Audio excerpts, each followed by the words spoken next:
আজকে আমরা যাব নৈহাটি বড় মার কাছে।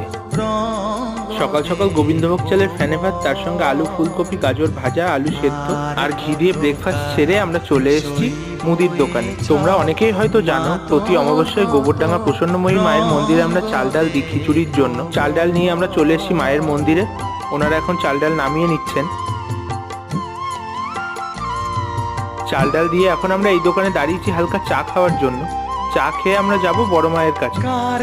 চা খেয়ে আমরা বেরিয়ে পড়েছি নৈহাটির উদ্দেশ্যে। আমাদের বাড়ি থেকে নৈহাটি প্রায় 40 কিলোমিটার। চলে এসেছি বড় মায়ের কাছে।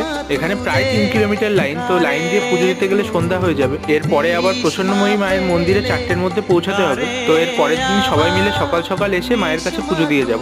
মন্দিরের পাশে এই দোকান থেকে কিছু মিষ্টি নিয়ে নিয়েছি। এখান থেকে লুচি তরকারি খাচ্ছি। লুচি খাওয়ার পরে নিয়ে নিয়েছি জিলাপি। জিলাপি খেয়ে এখন আমরা যাই বাড়ি। টাটা তোমাদের সবাইকে।